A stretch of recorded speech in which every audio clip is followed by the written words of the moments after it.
We're going to shine the spotlight on this morning, and that is sleep. I'm going to be talking to right now Toronto's foremost sleep consultant of Baby's Best Sleep. Amanda Jewson is here, and thanks for joining us. And I'm looking forward to a lot of these tips that you have for parents, because adults can use some tips on sleeping as well.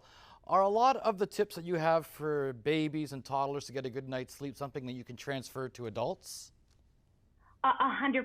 And we're going to talk about how to incorporate all of these things for both kids and adults today, because, I mean, in addition to kids going back to school, parents have been impacted by this as well, all of the kind of crazy changes that have been happening. So, yeah, we're going to hit on all of that today.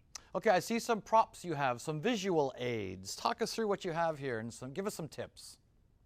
For sure. So when we are transitioning to a new sleep routine, the first thing I tell people right away is get outside, go exercise, let's get some fresh air.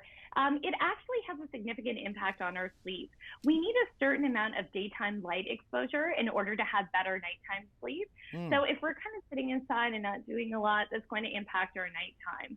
On the flip side, however, light exposure is not great during the nighttime, okay? So we want to make sure that we're reducing screens like tablets, phones, computers.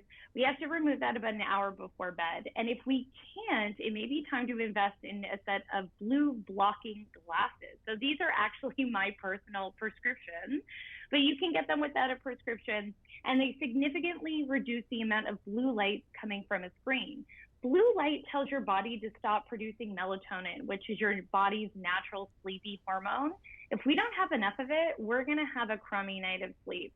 So reducing those screens, making sure that you have a set of blue blocking glasses, it's really going to help you at night. Funny you say that. When I sometimes can't sleep, I'll get up and watch TV. That's probably the last thing I should be doing then. Unfortunately, yes. I mean, it depends on how boring the show is, though, right? It might be helpful. Whatever you do, do not binge watch The Walking Dead before you go to sleep. You'll have nightmares. That is really good advice. So, part of what I'm hearing there for you, Bill, is maybe you might need to include some good wind down activities for yourself. Did you say some wine? Drink some wine before bed? Wind down. You know what? That's not bad. I'm going to incorporate that into my next segment.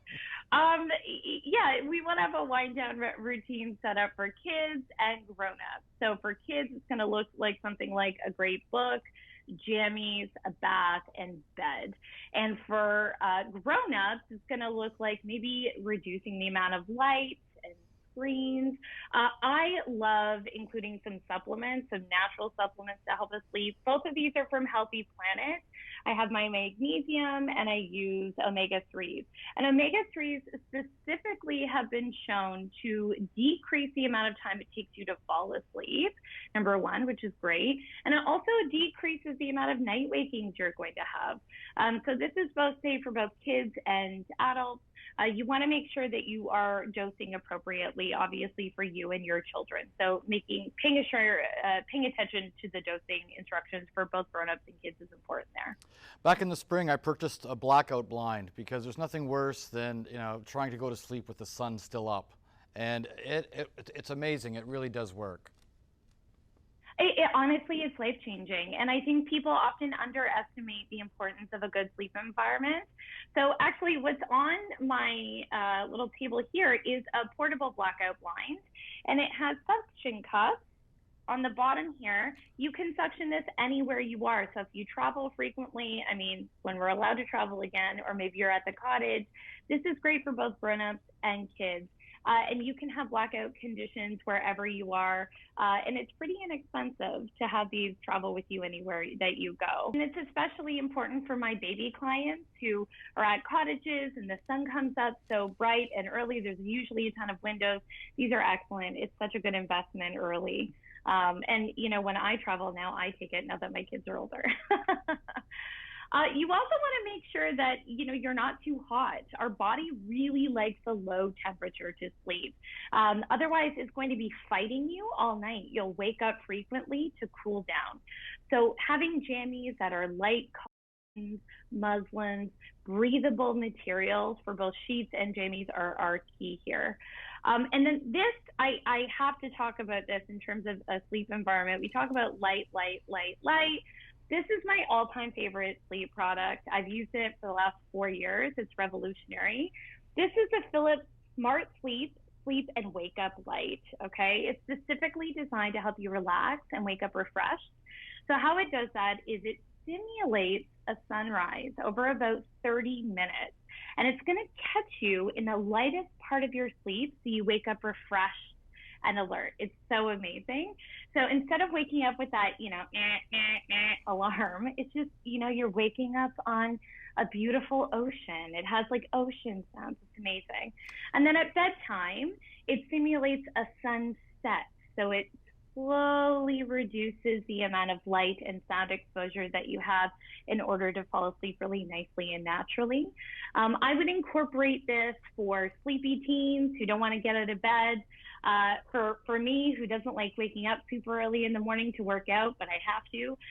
Any kids and adults, this is awesome. I would incorporate this about 2 weeks before you're headed back to school or back into your routine. I have one and I swear by it. Mine actually, when it reaches its peak light, if you don't wake up to the gradual lit room, the alarm kicks in, but it's a soft alarm, and then it gradually gets louder and louder. That way, the worst thing you want to do is when you wake up to that right off the bat. This sort of moves you into it gently. Exactly. It's such a humane, beautiful way to sleep. It's a good way of describing it. Make sure that you are paying attention to your routines. We don't have a lot of time until back to school. Start now, start early, start often. If you have, this is going to be a big thing for older kids and kids going back to school. But if you have those late bedtimes, now's the time to start inching back slowly. Do it by 15 minutes to a half an hour, depending on how much time you have each day to get back on track. If you have a child going to bed at, let's say 10 p.m. and you want them to go to bed at 8, one day they're not going to be able to do it. It'll be very challenging for them to fall asleep. So slow and steady, we have a lot of time.